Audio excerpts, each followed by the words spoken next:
वो 3 दिन पहले बंद सवर कर हवेली आई थी, लेकिन उसे ये तक नहीं मालूम था कि उसका शौहर कौन है।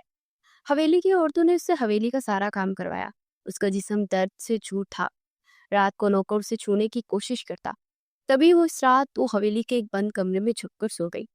उसे नहीं मालूम था कि ये वही जालिम का स्टडी रूम था जिसके निकाह में वो आई थी। रात को शाहिद इकबाल अहम फाइल देखने स्टडी रूम में आया तो टेबल के नीचे दुबक कर सोती मासूम रिमशा को देख पत्थर का हो गया।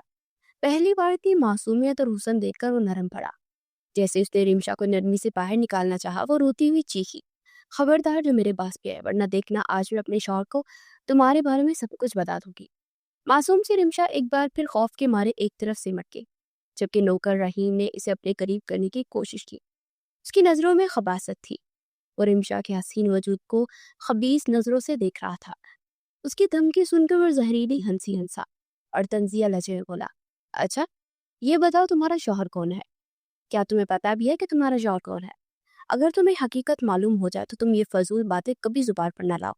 मैं बताऊं, तुम्हारा शौहर एक नंबर का जालिम आदमी है। अगर तुम एक बार उसके शिकंजे में फंस गई तो फिर तुम्हें इस घर से कोई नहीं छुड़ा सकता। अभी भी वक्त है, अपना हाथ मेरे हाथ में दे दो। रहीम की खबीस बड़ी सिरकोशी ने रिमशा के होश उड़ा दिए। वो कांपती हुई एक तरफ मजीद दुबक गई। आज भी वो हर बार की तरह रहीम उस पर दबाव डालने की कोशिश कर रहा था, मगर रिमशा ने खुद को संभाला। आंखों में गुस्से की चिंगारियां लेकर तेज लहजे में बोली, मैं कोई आम सी बेसहारा लड़की नहीं हूँ। पहले भी तुम्हें मना कर चुकी हूँ, लेकिन तुम बाज नहीं आते। तुम्हें क्या लगता है कि मैं इस घर की मुलाजमा हूँ? नहीं, मैं इस घर की बहू हूँ। रमशा ने नफरत से रहीम को घूरा। वो जानती थी कि वो महज एक आम सा मुलाजिम है, मगर वो अक्सर अक्सर अपनी हदें पार करने की कोशिश करता था। रिमशा हमेशा उसकी हकीकत उसके मुंह पर मारती, मगर वो बाज नहीं आता था। रिमशा की बात सुनते ही रहीम का चेहरा गुस्से से सुर्ख हो गया। अगले ही लम्हे वो उठकर खड़ा हुआ। अब तो इस घर वालों को मेरी सच्चाई बताएगी। देखता हूँ कैसे बताती है। अगर तुमने जरा सी भी कोशिश की तो याद रखना, मैं भी सबको बता दूंगा कि कल रात तुमने वो सारी खीर फ्रिज से गिरा दी थी, और खीर वो बिल्ली नहीं थी बल्कि तुमने गिराई थी। ये सुनकर रमशा के चेहरे का रंग उड़ गया। उसका दिल जैसे सीने में धड़कना भूल गया था। खौफ से उसकी रग रग में सरायत हो रही थी। वो पहले ही सहमी हुई थी, मगर रहीम की बात सुनकर उसका सारा वजूद मजीद कांपने लगा। रहीम उसकी कमजोरी से बाखूबी वाकिफ था, और उसी का फायदा उठाते वो और भी करीब पड़ने लगा। वो शख्स जिसकी अपनी बीवी रात भर उसके इंतजार में जागती रहती थी, उस लम्हे अपनी हवस भरी नजरों का मरकज रिमशा को बुना चुका था। मगर इस बार रिमशा ने खुद को मजीद बेबस नहीं होने दिया। उसने पूरी कुव्वत से अपने नन्हे हाथों से रहीम को पीछे धकेला और फौरन किचन से भाग गई। अंधेरे में हवेली के लंबे बरामदों में भटकती और घबराहट के आल में इधर उधर देखने लगी। उसे समझ नहीं आ रहा था कि वो कहाँ जाए, कहाँ छुपे। दिल की धड़कनें काबू से बाहर हो रही थी। तभी अचानक एक खुला दरवाजा नजर आया। वो बगैर सोचे दबे पांव अंदर दाखिल और फौरन दरवाजा बंद करके दीवार से जा लगी। सांसें बेदर्दी थी और आंसू तेज रफ्तारी से उसकी आंखों से बह रहे थे। वो आंखें बंद किए बस यही दुआ कर रही थी कि इस बार वो किसी तरह बच जाए, क्योंकि वो जानती थी कि रहीम उसे नहीं छोड़ेगा। कहने को तो इस घर की बहू थी, मगर गुज़श्ता 3 दिन से उसके साथ एक आम सी मुलाजमा जैसा सलूक किया जा रहा था। वो दिन उसे आज भी याद था, जब उसकी जिंदगी एक पल में बदल गई थी। 3 दिन पहले जब वो कॉलेज से लौटी तो चाची ने उसे आते एक जोड़ा थमा दिया और सख्त लहजे में बोली, रिमशा, ये लो, जल्दी से ये कपड़े पहनो और नीचे आ जाओ। रिमशा हैरान रह गई। वो चौंक कर बोली, चची जान, ये आप क्या कह रही हैं? मैं ये कपड़े क्यों पहनूं? सब खैरियत तो है ना? मगर उनके सवाल का उसका कोई जवाब नहीं था। जवाब के बजाय अगले लम्हे एक जोरदार थप्पड़ उसके गाल पर पड़ा। वो हक्का बका रह गई। तुम्हारी हिम्मत कैसी हुई मुझसे सवाल करने की? जो कहा है वो करो, और ये कपड़े पहनकर फौरन नीचे आओ। तुम्हें मेरी बात माननी होगी। थप्पड़ पड़ते ही रिमशा के चेहरे का रंग उड़ गया। वो कांपती निगाहों से लिबास को देख रही थी, जो कि उसके हाथ में थमा दिया गया था। गहरा सुर्ख लिबास, जिसका मतलब वो खूब समझती थी। तो क्या मेरा निकाह आदिल से होने वाला है? ये सोचकर उसका दिल जैसे सीने में धड़कना भूल गया। वो जानती थी कि उसकी बचपन की मंगनी आदिल से हुई है, जो कि उसके चाचा ने तय की थी। कभी ना कभी तो उसे आदिल की दुल्हन बनना ही था, और शायद वो वक्त आज ही था। निमिषा ने धड़कते दिल के साथ वो लिबास पहना और बोझल कदमों से नीचे चली आई। मगर नीचे आते ही जो मंजर उसकी नजर आंखों के सामने था, उसने उसके होश उड़ा दे। सामने शाहाना अंदाज में शाहिद इकबाल बैठा था। सर पर रवायती पगड़ी, अक्कड़दार शलवार कमीज, आंखों में वही खूनी सुर्खी जो आज दरिंदे की आंखों में होती है। उसके पहलू में 2 क्लियर गार्ड खड़े थे। जैसे ही शाहिद इकबाल ने सीढ़ियों पर कदम रखा, रिमशा पर अपनी खून ख्वार नजरें गाड़ी। रिमशा का दिल थल कर रह गया। वो साकित हो गई, कदम जमीन पर जकड़ गए। उसी लम्हे उसकी चच्ची आगे बढ़ी और उसका बातू मजबूती से थामा और जबरदस्ती उसे शाहिद इकबाल के सामने ले आई। ये है हमारी रिमशा, हमारी फूल जैसी बेटी। भतीजी तो है, मगर हमने इसे अपनी बेटी से बढ़कर पाला है। हमारे पास इसके अलावा कुछ देने को नहीं। ये अल्फाज जैसे ही रिमशा के चाचा के मुंह से निकले, वो लर्ज कर रह गई। चाचा, ये आप क्या कह रहे हैं? होश में तो आए आप? ये सब क्या हो रहा है? रिमशा की कामती मासूम आवाज जैसे ही शाहिद इकबाल के कानों में पड़ी। वो हल्का सा मुस्कुराया, मगर वो मुस्कुराहट जहर आलूद थी, जैसे किसी भी लम्हे जहर का प्याला उसके लबों से छलकने वाला हो। ठीक है, जल्दी से निकाह का इंतजाम करो। उसका गहरा रोबदार लहजा कमरे में गूंज उठा। हमारी हवेली इंतजार कर रही है इस लड़की से तुम्हारे भतीजे के करतूत का बदला लेने के लिए। ये सुनते ही रिमशा की पांव तले से जमीन निकल गई। उस सदमे में इस कदर पीछे हटी। चाचा जाने ये क्या सुन रही हूं मैं? आदिल कहाँ है? मेरा निकाह तो उससे होना था ना। और क्या किया है जाहिद ने? मगर उसकी बात अधूरी रह गई जब उसके चाचा ने खून ख्वार नजरों से उसे घूरा। उनकी आंखों में सफा की चमक थी। रिमशा ने लड़ते वजूद के साथ खुद को संभालने की कोशिश की और मजबूत तहसील बोली, मैं ये निकाह नहीं करूंगी। किसी को भी ये हक नहीं है कि वो मेरी जिंदगी का फैसला दे। चाचा जान, आप बोल रहे हैं, इस घर पर जितना हक आपका है उतना ही मेरा भी है। आप मुझे यूं किसी अजनबी के हवाले नहीं कर सकते। रिमशा की लड़ती मगर हिम्मत भरी आवाज जैसे ही शाहिद इकबाल के कानों में पड़ी, उसने गहरी सांस खींची, गोया अपने गुस्से को काबू में कर रहा हो। मगर रिमशा की चाची इतने तहम्मुल मिजाज नहीं थी और फौरन आगे बढ़ी। रिमशा का बाजू सख्ती से मोड़ा और दांत पीस कर बोली, तुम्हारी आवाज कुछ ज्यादा ही बुलंद हो रही है रिमशा। जो हो रहा है वो बिल्कुल ठीक हो रहा है। और याद रखो, ये निकाह नहीं है, ये मनी कहलाता है। ये सुनते ही रिमशा की रूह फना हो गई। वनी? ये कैसी रस्म है? उसकी आंखें खौफ से फैल गई। नहीं, मैं कभी इस इंसान से निकाह नहीं कर सकती। तुम अपने भाई की जिंदगी चाहती हो या नहीं? चाचा ने रिमशा का बाजू सख्ती से पकड़कर उसे एक तरफ खींचा। उनकी आंखों में इस तरह था, तुम्हारा भाई जाहिद, उसने दुश्मनी में आकर किसी की जान ले ली है। ये सुनते ही रिमशा के पांव तले से जमीन निकल गई। नहीं, ऐसा नहीं हो सकता। जाहिद तो चल भी नहीं सकता, वो अपने पांव पे खड़ा भी नहीं हो सकता। उसे ये सब कब किया? वो घबरा कर बोल। उसके होंठ लड़ रहे थे, आंखें हैरत और खौफ से फैल रही थी। चाचा ने झूठ घुटनों में कहा, घंटे में कहा, जब आदिल से बाहर घुमाने लेकर गया था तभी ये सब हुआ। अचानक एक आदमी की मौत हो गई और इल्जाम जाहिद पर आ गया। मैं जाहिद से पूछ कर आती हूँ। रिमशा फौरन पलटने लगी, मगर चाचा ने इसका बाजू और भी सख्ती से जकड़ लिया। जाहिद से कैसे पूछोगी? वो बोल नहीं सकता। वो जुबान से कभी तुम्हें ये नहीं बता सकता कि उससे कितना बड़ा जुर्म हुआ है। रिमशा की आंखों में बेयकीनी की एक नई लहर दौड़ गई। अगर तुम अपने भाई की जान चाहती हो तो ये निकाह करना ही होगा। ये सुनकर रिमशा के चेहरे पर आंसू बहने लगे। साहिद साहिद ऐसा कैसे कर सकता है? और आदिल, वो भी तो वहां था, उसने मेरे भाई को रोका क्यों नहीं? उसकी आवाज कांप गई, आंखें सुर्ख हो रही थी। चाचा ने सख्त लहजे में कहा, फजूल सवालात का वक्त नहीं है।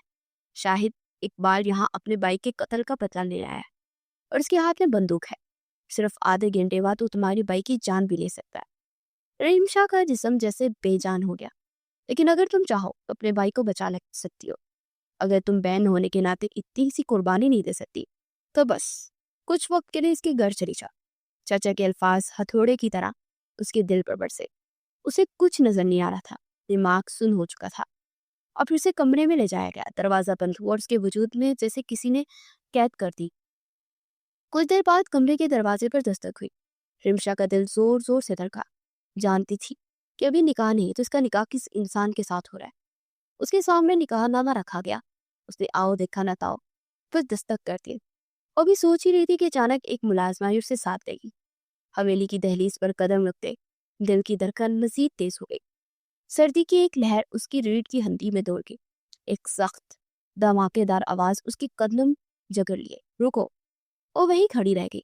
जैसे ही रिमशा ने निगाह उठाई, उसका सामना एक बावकार रोबदार शख्सियत वाली 60 साला आदमी से हुआ, जो दर हकीकत शायद इकबाल का दादा परवेज इकबाल था।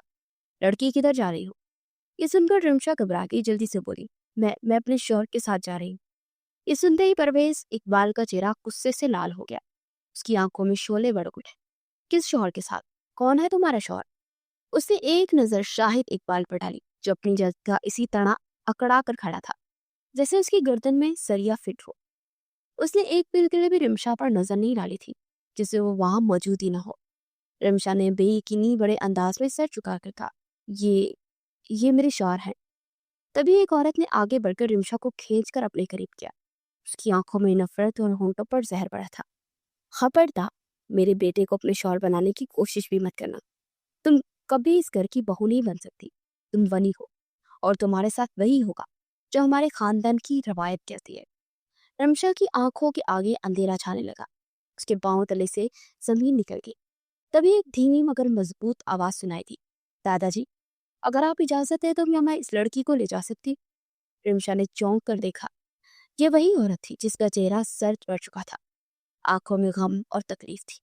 वो कोई और नहीं बल्कि शमशेर इकबाल की माँ थी। वो माँ जिसने अपना बेटा खो दिया। परवेज इकबाल ने दांत पीसते हुए कहा, तुम्हें मेरी इजाजत की जरूरत नहीं है, ले जाओ इसे। इस लड़की को इतना दुख देना कि हमारा बदला बुरा हो जाए। ये सुनते ही दोनों औरतों ने रिमशा को घसीटकर बावर्ची खाने की तरफ ले जाना शुरू कर दिया। वहां पहुंचते ही एक ने धक्का देकर उसे जमीन पर गिरा दिया। खबरदार, आज के बाद हवेली के किसी भी फर्द की आंखों में आंखें डालने की कोशिश भी मत करना। तुम्हारी हैसियत सिर्फ एक मुलाजमा की है। शमशेर इकबाल की माँ ने तहमकाना अंदाज में कहा, और फिर नफरत से रिमशा की तरफ देखकर पलट गई। रिमशा ने बेबसी से आंखें बंद कर ली, अपने लब सख्ती से काट लिए ताकि आंखें आंसू ना निकले आंखें से। तभी किचन के एक कोने में खड़ा रही, जो सब्जियां काटने में मसरूफ था। ये सबको खामोशी से देख रहा था। चंद लम्हों बाद और रिमशा के करीब आया और धीमी आवाज में बोला, घबराने की कोई बात नहीं है। अगर चाहती हो कि तुम्हारे साथ जुल्म ना हो तो बस मेरी बात मानती जाओ। रिमशा ने उम्मीद भरी नजरों से उसकी जानिब देखा, जैसे वो उसका मसीहा हो। वो तेजी से उसके करीब आई और कांपती हुई आवाज में बोली, तुम तो मुझे इनसे बचा लोगे ना? कि ये लोग मुझे मार डालेंगे। मैं मजबूर हूँ। मैं यहाँ से भाग नहीं सकती। लेकिन हाँ, जब तक मेरी जान बाकी है, मैं हिम्मत नहीं हारूंगी। मैं इनका मुकाबला जरूर करूंगी। उसने अपने आंसू सख्ती से पोंछ लिए। रहीम के होंठों पर एक पुरस्रार मुस्कुराहट उगी। उसकी आंखों में कुछ ऐसा था जो रिमशा समझ न सकी। ठीक है, लेकिन पहले आप काम कर लो। कल तक ये काम करने की नौबत भी नहीं आएगी। रिमशा ने हैरत से रहीम की तरफ देखा, लेकिन उसके लिए तुम्हें रात को मेरे पास आना पड़ेगा। रहीम ने पुरस्रार अंदाज में अगली बात कही। रिमशा, जो रहीम की नीयत को समझ ही नहीं सकी थी, खुशी खुशी सर हिलाने लगी। दिन भर की थकन के बाद उसे सब कुछ भुला दिया, यहाँ तक कि रात को रहीम के पास जाने का वादा भी। जब वो वर्ची खाने में काम में मसरूफ थी, अचानक किसी ने पीछे से आकर उसे अपनी गिरफ्त में ले लिया। तुम आई ही नहीं रात को? क्या तुम्हें कल भी इसी तरह सारा दिन कुर्बानी देनी है? रिमशा का दिल एक लम्हे के लिए जोर से धड़का। ये लम्हा उसे अजीब सा लगा। वो झटके से पीछे हटी और गुस्से से बोली, ये क्या तरीका है? दूर रहकर बात करो। रहीम हल्का सा मुस्कुराते फिर नरमी से बोला, क्या तुम्हें कल भी सफाई करनी है? नहीं करनी तो फिर जो मैं कह रहा हूँ वो करने दो ना। ये सुनकर रिमशा के औसान खता हो गए। वो घबराकर एक कदम पीछे हटी, नजरें झुकाकर बोली, तुम क्या करने वाले हो? रहीम ने तेजी से उसका हाथ थामा और सरगोशी की। घबराने की जरूरत नहीं, बस अब कुछ देर साथ वक्त गुजार लेते हैं। आखिर मैं भी तो इस हवेली का मुलाजिम हूँ। रिमशा ने तेजी से अपना हाथ छुड़ाया और उंगली उठाकर उसे सख्त लहजे में कहा, मैं यहाँ की मुलाजमा नहीं, मजबूरी में यहाँ काम कर रही हूँ। मेरा निकाह इस हवेली के बेटे से हुआ है। रहीम ने तंजिया मुस्कुराहट के साथ पूछा, अच्छा, तो नाम क्या है तुम्हारे शौहर? ये सवाल सुनकर रिमशा के चेहरे का रंग उड़ गया। वो तो अपने शौहर का नाम भी नहीं जानती थी। उसने एक झलक भी उसे ठीक से नहीं देखा था। हाँ, बस इस वक्त देखा था जब वो निकाह से पहले तैयार होकर नीचे आई थी। लेकिन वो यकीन ही नहीं कर पाई थी कि वही इसका शौहर है। उन्हीं सोचों में गुम थी जब अचानक उसे महसूस हुआ कि किसी ने दोबारा उसका हाथ थाम लिया है। कि एहसास बिजली के झटके की तरह था। होश में आकर रिमशा करंट खाकर झटके से पीछे हटी और गुस्से से बोली, कहा ना, मेरे करीब मत आओ। रहीम ने हल्की सी हंसी के साथ सर झटका और धीमे मगर चुपते हुए लहजे में बोला, अच्छा ठीक है, अगर यही बात है तो देखता हूँ कल तुम हवेली के लिए काम कैसे करती हो। ये कहकर वो चमकती आंखों के साथ वहां से चला गया और रिमशा का दिल बेचैनी और खौफ से तेजी से धड़कने लगा। अगले दिन रहीम अपनी हामला बीवी की बीमारी का बहाना बनाकर हवेली ही नहीं आया, जिसकी वजह से सारे काम रिमशा पर आन पड़े। वो पूरे कमरों की सफाई कर रही थी और जब वो एक कमरे की सफाई करने लगी तभी अचानक वॉशरूम का दरवाजा खुला और रिमशा ने जैसे ही पलट कर देखा तो उसके कदम जमीन पर खड़के। शाहिद इकबाल, वो अभी अभी नहा कर निकला था, तौलिए से खुद को लपेटे सर झुकाए अपने भीगे बाल खुशक कर रहा था। उसे जरा भी अंदाजा नहीं था कि कमरे में कोई और भी मौजूद है। रिमशा तेजी से एक पर्दे के पीछे जाकर दुबक गई। उसका दिल जोर जोर से धड़कने लगा। तभी अचानक शाहिद की आवाज कमरे में गूंजी। वो फोन पर किसी से बात कर रहा था। अरे मेरी जान, मैं आ रहा हूँ, तुम्हारे अलावा मेरा कोई नहीं इस दुनिया में। शमशेर के कातिल की बहन से मेरा निकाह हुआ है, वो तो बस वही है, कुछ देर बाद उसे आजाद कर दूंगा। वो तो मेरे लिए वजूद ही नहीं रखती। रिमशा का वजूद लर्ज कर रह गया। उसकी आंखों के सामने अंधेरा छा गया। ये क्या कह रहा था शाहिद? वो तो मेरे लिए एग्जिस्ट ही नहीं करती। ये अल्फाज उसके दिमाग में हथौड़े की तरह बजने लगे। उसने बामुश्किल अपनी सांसें काबू में रखी और कुछ देर वहीं खामोश रही, जैसे खुद को यकीन दिलाने की कोशिश कर रही हो कि जो कुछ सुना वो हकीकत नहीं था। जब उसे महसूस हुआ कि शायद कमरे से जा चुका है, तब जाकर उसकी जान में जान आई। वो चुपके से बाहर निकली, मगर उसकी आंखों में एक अजीब सी चमक थी। अब उसे यकीन हो चुका था कि उस हवेली में कुछ भी नहीं थी। वो सिर्फ अपने भाई की गलती की सजा भुगत रही थी। लेकिन क्या वाकई गलती जाहिद की थी? सच्चाई तो कुछ और थी। वो ये नहीं जानती थी कि असल कसूरवार उसका भाई नहीं, बल्कि उसका मंगेतर आदिल था। कमीने इंसान, तुझे तो इस बार मैंने बचा लिया, और कब तक तुझे बचाता रहूंगा। आदिल के बाप ने गुस्से में उसे जोरदार थप्पड़ मारा, जिससे वो ऊंधे मुंह जमीन पर जा गिरा। किसी को पता नहीं चलेगा कि असल मुझे मैं हूँ। सब यही समझेंगे कि ये सब जाहिद ने किया है, क्योंकि गन पर उसके फिंगर स्प्रेड्स मौजूद थे, मेरे नहीं। वो गुस्से से चीख रहा था, जबकि उसका बाप सर थाम कर रह गया। वो अच्छी तरह से जानता था कि अगर घर का खर्च चल रहा है तो वो सिर्फ और सिर्फ आदिल की वजह से था। वो किसी भी गैर कानूनी तरीके से पैसे कमाकर घर लाता और उसका बाप आंखें बंद किए सब कुछ सहता जा रहा था। ये जानते भी हुए कि ये पैसे चोरी के हैं या किसी और जुर्म के, या सारा मंसूबा उसकी बीवी का था। उसे आदिल के जहन में ये बात डाली कि सारा इल्जाम जाहिद पर डाल दो। रिमशा तो सारा दिन कॉलेज में रहती, शाम को घर आती, उसे क्या मालूम कि उसका भाई कहाँ रहता, किसके साथ रहता या क्या कर रहा है। और यूं वो इस झूठ पर यकीन कर बैठी कि उस रोज आदिल ही जाहिद को बाहर लेकर गया था और उसे गन चलाना सिखा रहा था। रिमशा अपने भाई की वजह से वो जुल्म सह रही थी, जिसकी वो हकदार भी नहीं थी। रिमशा उस छोटे से कमरे में सो रही थी, जो किचन के बिल्कुल साथ बना हुआ था। तभी अचानक खिलखिलाती हंसी उसके कानों में गूंजी। वो फौरन नींद से जाग गई। आंखें मलकर जैसे इधर उधर देखा तो अंधेरे में दो साए हरकत करते नजर आए। कुछ लम्हों बाद वो सीढ़ियां चढ़ते हुए ऊपर वाले कमरे की तरफ चले गए। वो शायद इकबाल का कमरा था। रिमशा का दिल थक से रह गया। ये कौन थी? शायद के कमरे में कोई लड़की। वो सत्ते में आ गई। पूरी रात आंखों में आंसू लिए वो बस यही सोचती रही कि आखिर कब तक जिल्लत सहनी पड़ेगी, कब तक ये जुल्म बर्दाश्त करना पड़ेगा। और फिर फजर के से कुछ देर पहले वही दोस्त दोबारा नीचे उतरे। कुछ देर बाद शाहिद बाहर निकल आया। रिमशा सब समझ चुकी थी कि ये वही शख्स था जिससे उसका निकाह हुआ था। ये था उसका शौहर। ये वही शाहिद इकबाल था जिसके निकाह में आकर वो अपनी दुनिया वीरान कर बैठी थी। ये सोचकर रिमशा का दिल जैसे किसी ने मुट्ठी में जकड़ लिया था। दाजी, देखे बदला पूरा हो चुका। शाहिद इकबाल ने गहरी सांस ली और एक हाथ से सिगरेट का कश लेते साथ बैठे दाजी की तरफ देखा।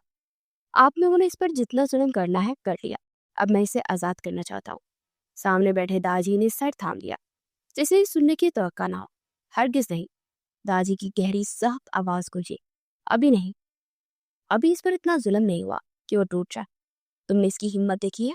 चट्टान जैसी लड़की है, एक बार भी उसके मुंह से शिकवा नहीं निकला। ये सुनकर शाहिद झंझलाकर खड़ा हो गया। मैं मजीद ये सब बर्दाश्त नहीं कर सकता दाजी। उसकी आवाज तल्खी में डूबी हुई थी। कब तक माज को इंतजार करवाऊं? वो मेरी मोहब्बत है। दाजी ने एक जोरदार कहका लगाया। मोहब्बत? वो जहर खानदा लहजे बोले, ठीक है, अगर तुम नाज से इतना ही प्यार करते हो तो दूसरी शादी कर लो। हमारे खानदान के मर्द 4-4 निकाह करते हैं, लेकिन रमशा वो भी तुम्हारे निकाह में ही रहेगी। ये सुनते ही शाहिद की आंखों में खून उतर आया। ठीक है, अगर वो मेरे निकाह में रहेगी तो फिर मुझसे दूर क्यों? फिर वो मेरे साथ रहेगी। वो जानता था कि दाजी उसकी बात की इजाजत हर किस दे देंगे, इसलिए उन्होंने लाजवाब कर दिया। दाजी की आंखों में गुस्से की लिपेटें थी। तो तुम शायद भूल रहे हो शाहिद इकबाल। उनकी आवाज जहर में बुझी हुई थी। ये तुम्हारी ही जिद थी। तुम ही जिद कर रहे थे कि इस खानदान की नाक ऊंची करनी है, वरना हमें तो शमशेर के कत्ल से कोई फर्क नहीं पड़ा था। वो हमारा सगा नहीं था। शमशेर उनके सुतीले बेटे का बेटा था। दाजी ने हिंद बेच कर कहा, ये तुम ही थे जो गांव वाले के सामने अपनी अना की जंग लड़ रहे थे। तुमने खुद को जिद के बदले में रिमशा दी। तुम भी सबके सामने अपनी ताकत साबित करनी थी तुमने, और हमने तुम्हें कभी मजबूर नहीं किया कि निकाह करो। लेकिन जब तुमने निकाह कर ही लिया है तो फिर से वही सजा मिलनी चाहिए, वही जिल्लत सहनी है, वही बदला भुगतना है। दाजी की आवाज में जुनून था। अब जबकि वक्त आ गया तो हम हर किस इजाजत नहीं देंगे कि तुम उसे इस तरह आजाद कर दो। लेकिन इसका ये मतलब हरगिज नहीं है शाहिद इकबाल कि तुम उस लड़की को अपनी बीवी का दर्जा दे दो। दाजी की आखिरी बात पर शाहिद का दिल थक से रह गया। नहीं दाजी, ऐसा कभी नहीं होगा। मैं उस लड़की को अपनी बीवी का दर्जा कभी नहीं दूंगा। शाहिद की मुट्ठियां बेच गई। फिर कुछ देर के बाद, खामोशी के बाद, उसने अगली बात की, पर अपने नफ्स की तस्कीन तो मैं उससे ले ही सकता हूँ। वो मेरे लिए हलाल है। शाहिद ने सिगरेट का एक गहरा कश लिया और धुएं को हवा में छोड़ते हुए रहमी से बोला, तो बस उसे अपने सुकून के लिए इस्तेमाल करूंगा। बीवी तो सिर्फ मेरी नाजी बनेगी। दाजी जो खामोशी से उसकी बातें सुन रहे थे, एकदम से उसे घूरने लगे। उनकी आंखों में गुस्सा भड़क उठा। लड़कियों की कोई कमी नहीं है शाहिद। दाजी की भारी आवाज गूंजी। मैंने कभी तुम पर पाबंदी नहीं लगाई। तुम हमारे घर के इकलौते वारिस हो। शमशेर के बाद तुम इस जायदाद के मालिक हो। कभी तुम्हारी बात रद्द नहीं की, तो फिर क्या चीज है जो तुम्हें मजबूर कर रही है कि तुम ना चीज लड़की को हासिल करना चाहते हो? ये सुनते ही शाहिद तरफ गया। एक झटके से सर चटक कर लंबे लंबे कदम बढ़ता वहां से निकल गया। उसी लम्हे रिमशा ने उसे बाहर जाते देखा। न जाने क्यों रात के 10 बजे वो यूं हमेशा यूं ही निकल जाता था। रिमशा का दिल बेचैनी से धड़कने लगा था।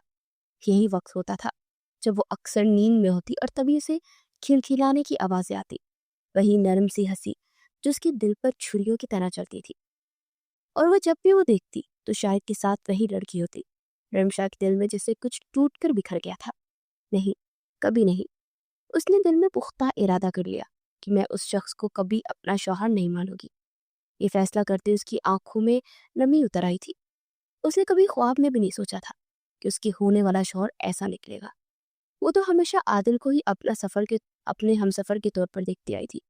अब इस रोज उसने रहीम ने दोबारा रिमशा का रास्ता रोका तो उसने अचानक एक अजीब सी हिम्मत आ गई। उसे फौरन रहीम को पीछे धकेल दिया और तेजी से भागने लगी। भागते भागते हुए एक कमरे में जा पहुंची। ये कमरा खूब अंधेरे में डूबा हुआ था। रात का वक्त था और उसे कुछ दिखाई नहीं दे रहा था। वो बस दीवारों को टटोलती रही, यहाँ तक कि उसे टेबल महसूस हुआ।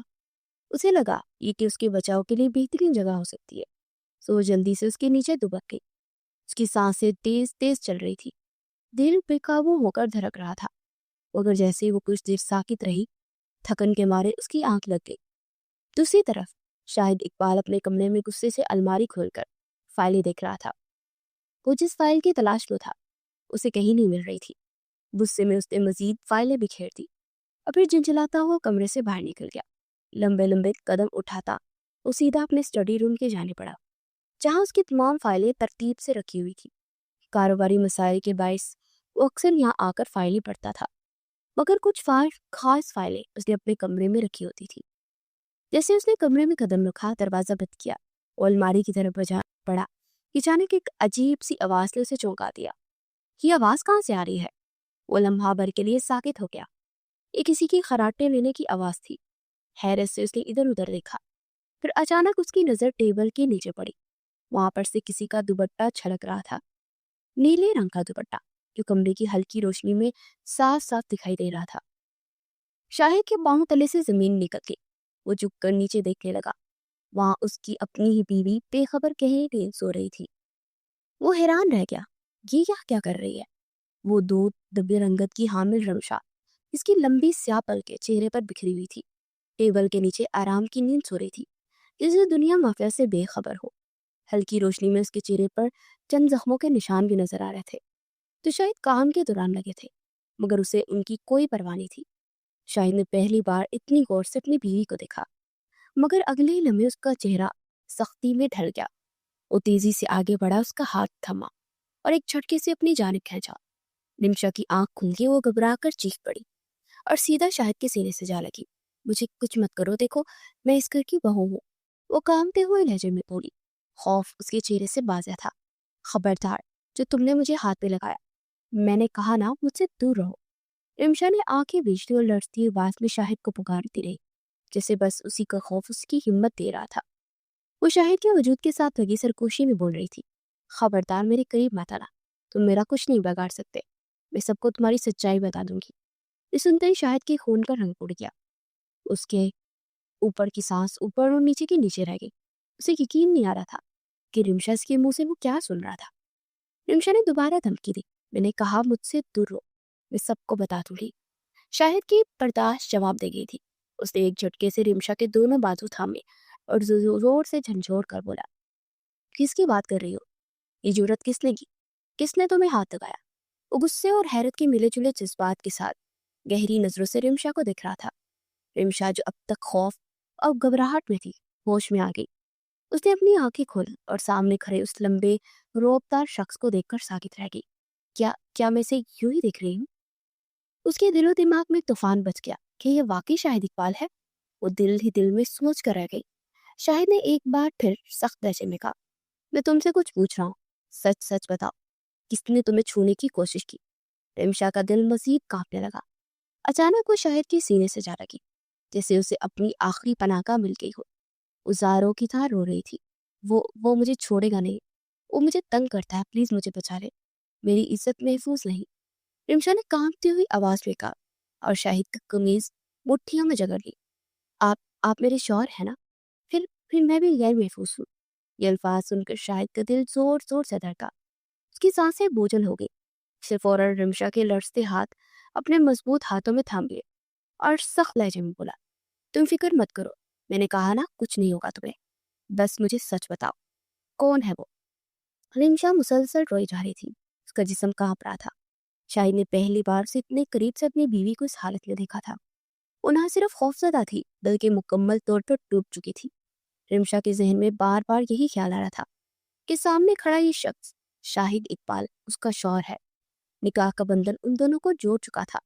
अचानक शाहिद की गहरी संजीदा आवाज ने उसके ख्यालात का तसलसल तोड़ दिया। एक शर्त पर मैं तुम्हें उससे बचा सकता हूँ। रिमशा ने चौंकर उसे देखा। कैसी शर्त?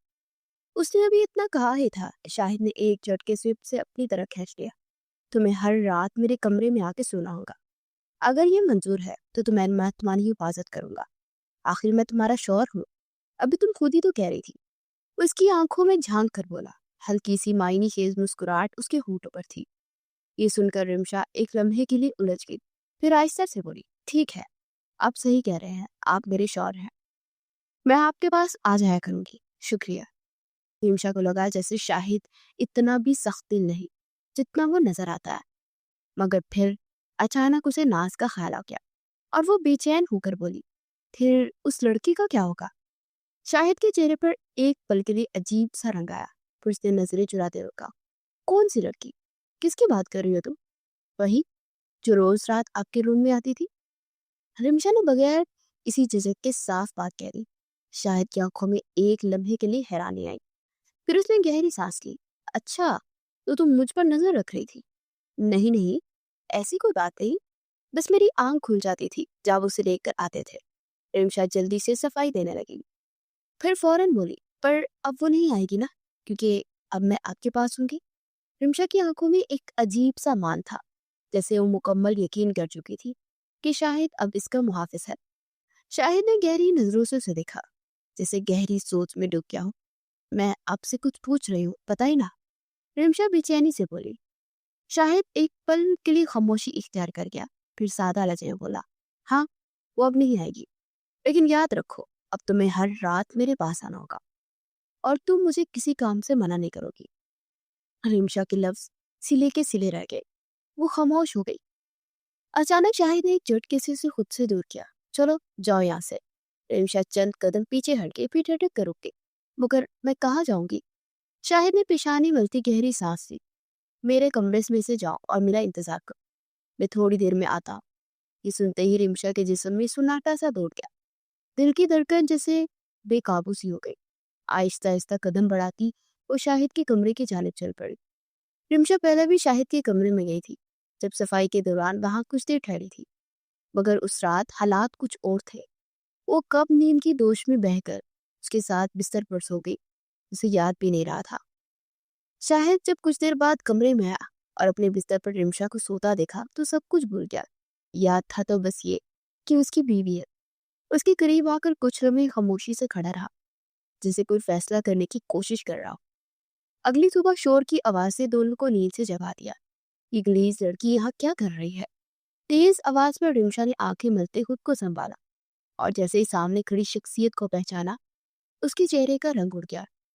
ये कोई और नहीं, शाहिद की माँ थी, जिन्होंने जैसे ही रिमशा को अपने बेटे के बिस्तर पर देखा, तेज लहजे में बोली, ये तुम्हारे बिस्तर में क्या कर रही है? शाहिद। शाहिद का दिमाग सुन्न हो गया। मुझे नहीं मालूम ये कैसे आई। उसने जल्दी से सफाई देने की कोशिश की और रात के वाक़े को याद करके उलझन में पड़ गया। मगर अपनी माँ के सामने सच बोलने की हिम्मत ना हुई। अड़ियल लड़की, तेरी हिम्मत कैसे है मेरे बेटे के कमरे में घुसने की? आज तक मैं तुझे छोड़ूंगी नहीं। शाहिद की माँ गुस्से से रिमशा के जाने पड़ी, मगर शाहिद फौरन आ गया, उनके सामने हाथ जोड़कर खड़ा हो गया। नहीं मामा, प्लीज इसे कुछ न कहे, मैं खुद इससे बात करूंगा अपने तरीके से।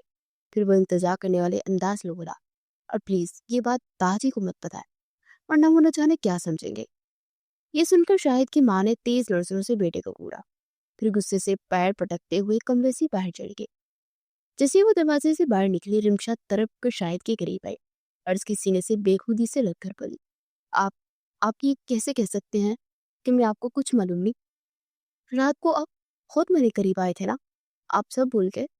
रिमशा की आवाज लड़स रही थी। शायद ने उसे एक झटके से खुद से दूर किया और सख्त लहजे में बोला, कैसी बातें कर रही हो?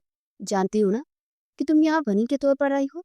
अगर मैं तुम्हें अपने कमरे में रहने की इजाजत दी है तो इसका मतलब सिर्फ ये है कि मुझे तुम पर तरस आ रहा है। फिर वो रिमशा की आंखों में देखते चिबाते हुए लहजे में बोला, और खबरदार जो अपनी हैसियत बोलकर मेरी बीवी बनने की कोशिश भी की। रिमशा तन बखूब खड़ी रह गई। शाहिद चबा चबा कर अपनी बात पर जोर देते हुए बोला, ये सब कुछ किसी और को मत बताना, ये बात बाहर नहीं जानी चाहिए। शाहिद की सर्द और बेरहम आवाज रिमशा के दिल में तीर की तरह लग रही थी। अब आराम से दरवाजे से वो बाहर चली गई। उसने कमरे के दूसरे दरवाजे की तरफ इशारा किया। शाहिद का बदला हुआ अंदाज और सख्त लहजा सुनकर रिमशा कांपने लगी। ये वो शाहिद ही था जो रात को उसके करीब आया था, जो नरमी से बोला था, जो उसका मुहाफिज बनने का वादा कर रहा था। ये तो कोई और ही शख्स था, बेहिस, सर्द और अजनबी। रिमशा की आंखों में मौजूद एतमाद पल भर में बिखर गया। वो बोझल कदमों के साथ कमरे से बाहर निकल गई। किचन में जैसे ही कदम रखा तो रहीम ने गुस्से से उस पर झुकता मार दिया। रिमशा ने हैरत से उसे देखा, फिर तेज लहजे में बोली, तुम्हें पता भी है मैं कहाँ थी? अगर जानते होते तो यूं मेरे करीब आने की जुर्रत भी न करते। रहीम घबरा गया। दिन यूं ही गुजरते जा रहे थे। रिमशा मुसलसल शाहिद इकबाल के कमरे में जाने लगी थी। शब के शायद बगैर किसी एहसास के हर रात उसे अपने बिस्तर में जगह दे रहा था। मगर बात ये थी कि उसे सिर्फ अपने बिस्तर की ही जीनत बना रहा था। तभी एक रोज रात के वक्त रिमशा को अचानक मतली होने लगी। उसका जी घबरा रहा था, जैसे सांस रुक रही हो। एक झटके से वो शाहिद से अलग हुई और तेजी से भागती बाथरूम में चली गई। शाहिद ने हैरानी से उसे देखा, फिर उसकी हैरत देखकर परेशान हो गया। रिमशा, क्या हुआ है? सब ठीक है ना? रिमशा ने कोई जवाब न दिया, बस अपने सर को थामे खड़ी रही। अगले रोज भी उसकी तबीयत बिगड़ी रही और मुसलसल 4 दिन तक यही हाल रहा। शाहिद से रहा न गया। चौथे दिन वो रिमशा को चुपके से अस्पताल ले गया। मुबारक हो, आपकी बीवी उम्मीद से है। ये सुनते ही शाहिद के रोंगटे खड़े हो गए। उसे यकीन नहीं आ रहा था। रिमशा भी बाहर ही थी, उसे कुछ पता नहीं था कि डॉक्टर ने क्या कहा। शाहिद ने बाहर आकर चेहरे पर संजीदगी तारी की और रिमशा के हाथ में एक दवा थमा दी। ये रोजाना लेनी है, तुम्हारी तबीयत ठीक हो जाएगी। रिमशा ने बेयकीनी से शाहिद की तरफ देखा, मगर खामोशी से दबा रही। लेकिन वक्त गुजरने के साथ वो अपने जिस्म में होने वाली तब्दीलियां महसूस कर रही थी। ये सब देखकर उसका शक बढ़ने लगा और हर रात शाहिद के पास जाती और वो उसकी हकीकत जानना चाहती थी। आखिर एक दिन उसने हिम्मत करके शाहिद से पूछ लिया, सच सच बताएं, क्या हो रहा है? शाहिद ने गहरी सांस ली, फिर हकीकत बता दी। सच्चाई सुनते रिमशा के हाथ पांव सून हो गए। वो सर थाम कर बैठ गई, जैसे जमीन उसके पांव तले से खिसक गई हो। आप मुझे छोड़ तो नहीं देंगे ना? उसकी आवाज लड़ रही थी, आंखों में अनजाने खौफ की परछाइयां थी। शाहिद ने बेचैनी से पहलू बदला। मैं कहाँ छोड़ रहा हूँ तुम्हें? तुम यही हो, यही तुम्हारी जिंदगी है। सारी जिंदगी तुम्हें इसी तरह रहना होगा। लेकिन उसने ठहर कर रिमशा की तरफ देखा। कभी किसी को ये मत बताना कि तुम हामला हो। रिमशा ने हैरत से उसे देखा। ये कैसी बात थी? एक तरफ शाहिद की फिक्र, दूसरी तरफ उसकी लापरवाही। वो जान नहीं पा रही थी कि शाहिद की सच्चाई आखिर क्या है। इसी दौरान उसने नाज से दूरी इख्तियार कर ली। एक दिन नाज ने शिकवा किया, यहाँ तक कि वो शाहिद के ऑफिस में जा पहुंची। लेकिन शाहिद ने उसे मुकम्मल तौर पर नजरअंदाज कर दिया। वो खुद भी नहीं समझ पा रहा था कि उसके साथ क्या हो रहा है। लेकिन वो अब रिमशा को इस मोड़ पर अकेला नहीं छोड़ सकता था। 3 माह बाद जब दोबारा रिमशा का चेकअप करवाया गया, तो डॉक्टर की रिपोर्ट सुनते ही वो बेखुदी सी कुर्सी से खड़ा हो गया। रिमशा के पेट में जुड़वा बच्चे थे। शाहिद की खुशी की कोई इंतहा न रही। वो हैरत और खुशी के मिले जुले जज्बात के साथ वापस आया। लेकिन जैसे ही घर पहुंचा, दाजी ने उसे अपने कमरे में बुलाया। दाजी का सर झुका हुआ था। बोलिए, क्या कहना हो आपने? शाहिद ने संजीदगी से उनकी तरफ देखा। अब तो मैंने आपको तंग भी नहीं किया। मैंने ये हकीकत कबूल कर ली है, रिमशा को अपना लिया है। तो अब क्या मसला है? दादी ने गहरी सांस से संजीदगी से कहा, मसला ये है कि हमसे बहुत बड़ी गलती हो गई। ये सुनते ही शाहिद चौंक गया। कैसी गलती? आप होश में तो है दादी? कैसी बातें कर रहे हैं आप? जब दादी ने एक नजर उस पर डाली और कहा, गलती ये है कि उस लड़की के भाई से शमशेर की अनबन हुई थी। पर सच्चाई ये है कि उसका भाई नहीं था, वो तो उसका कजन आदिल था। ये सुनते ही शाहिद को यूं लगा जिसे उसके दिल पर रखा बोझ अचानक हल्का हो गया था। उसने एक लंबी सांस ली, जिसे किसी कैद से आजाद हो गया हो। लेकिन फौरन खुद पर काबू पाते संजीदगी से बोला, ये आप क्या कह रहे हैं? ऐसा कैसे हो सकता है? वो बेचारी लड़की, उसका कितना जुल्म हुआ उसके साथ। मैंने आज तक उसे अपनी बीवी का दर्जा तक नहीं दिया। दादी ने उसकी आंखों में गहरी नजरें गाड़ी। अपने दादी से झूठ मत बोलो शाहिद, तुम्हारी आंखों से साफ पता चल रहा है कि तुम कुछ छुपा रहे हो। कल तक नाज के इश्क में गिरफ्तार मर्द, आज उसका नाम तक नहीं सुन रहा। कुछ तो चक्कर है। ये सुनते ही शाहिद का दिल जोर जोर से धड़कने लगा। घबराहट उसके चेहरे पर नुमाया हो रही थी। ऐसी ऐसी कोई बात नहीं है दादी, आप गलत समझ रहे हैं। उसने नजरें चुराते हुए सर झुका लिया। दादी ने उसके कंधे से मजबूती से हाथ रखा और धमकी अमीज लहजे में बोले, जो कुछ भी है सच सच बता दो। शाहिद ने लब काटे, फिर कुछ देर खामोश रहने के बाद सारी हकीकत उगल दी। ये सुनते ही दादी का रंग उड़ गया और चंद में खामोश रहे, जैसे किसी गहरी सोच में डूब गए हो। फिर धीरे से बोले, हम क्या करें? वो लड़की बेकसूर है और तुमने उसे अपनी बीवी का दर्जा देकर गलत भी नहीं किया। लेकिन उन्होंने एक गहरी सांस ली। इस घर की औरत उसे अपना शिकार समझ बैठी है। उसके सामने ये बात कैसे संभल जाए? शायद की बातों ने दादी को एक नई उलझन में डाल दिया। दादी ने सख्ती से कहा कि अभी ये सब आपको ही संभालना पड़ेगा। आपने मामा और बड़ी मामा को इजाजत दी है कि उसके साथ जैसा चाहे सलूक करे। अब ये सब आपको रोकना होगा। दादी खामोश हो गए, जैसे किसी गहरी सोच में डूब गए हो। शायद वहां से जा चुका था कि आप क्या कह रहे हैं शायद? ऐसा कैसे हो सकता है? हाँ, मैं सच कह रहा हूँ। शायद ने दो टोक अंदाज में कहा, अब तुम्हें यूं छुप कर मेरे कमरे में नहीं आना पड़ेगा, बल्कि आज से तुम मेरे कमरे में रहोगी। ये सुनते ही रिमशा को लू लगा, जैसे उसके सर पर पहाड़ आ गिरा हो। वो चौंक कर पीछे उठी, आंखों में बेयकीनी लिए उसकी तरफ देखा। मेरे भाई ने जो गलती की है, मैंने उसी की सजा काट रही। रिमशा ने एक नजर अपने उभरते पेट पर डाली और आंसू उसकी आंखों से टपक पड़े। तुम्हारे भाई ने कोई गलती नहीं की रिमशा। ये सुनते ही रिमशा के पांव तले से जमीन निकल गई। ये कैसे बातें कर रहे हैं आप? मेरे भाई से ही गलती हुई थी ना? नहीं, शाहिद ने मजबूत तर्जुमे में कहा, ये गलती तुम्हारे भाई से नहीं, तुम्हारे कजन आदिल ने की थी। दादी को पूरी सच्चाई पता चल चुकी है। तुम्हारे चचा और चाची ने तुम्हारे मासूम भाई जाहिद पर इल्जाम लगाया, क्योंकि वो बोल नहीं सकता था और ना ही चल सकता था। ये सुनते ही रिमशा का रंग फीका पड़ गया। उसकी सांस जैसे किसी ने रोक दी। दाची ने सबके सामने ऐलान कर दिया और शाहिद का भरपूर साथ दिया। चंद दिन बाद रिमशा ने शाहिद के साथ एक इल्तिजा रखी, मैं अपने भाई से मिलना चाहती हूँ। शाहिद ने उसकी आंखों में झांका, जहाँ सिर्फ सच्चाई थी। ठीक है, तुम जा सकती हो। रिमशा जब अपने भाई के पास पहुंची तो सामने का मंजर देख उसकी दिल की धड़कन रुक गई। आदिल जाहिद को जबरदस्ती दवा खिला रहा था। ये दवाई खाएगा तो बोल नहीं सकेगा, यही वाहिद हल है, वरना सच बोलने लगेगा।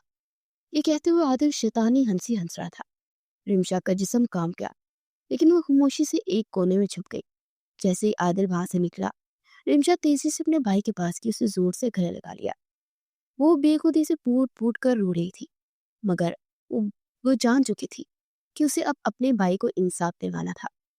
चंद माह बाद रिमशा ने जुर्मा भट्टो को जन्म दिया। शायद इकबाल की खुशी की कोई इंतहा न थी।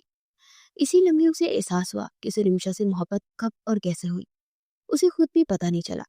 रिमशा ने शाहिद को तोहफे में सिर्फ एक चीज मांगी थी कि मैं अपने भाई को यहाँ लाना चाहती हूँ ताकि उसकी देखभाल कर सकूं। उसे गलत दवाइयां दी जा रही हैं। मैं चाहती हूँ कि वो खुद अपनी जुबान से सच्चाई बयान करे। शाहिद ने उसकी इल्तिजा खामोशी से कबूल कर ली। रिमशा अपने भाई को अपने साथ ले आई और इसकी मुकम्मल देखभाल करने लगी।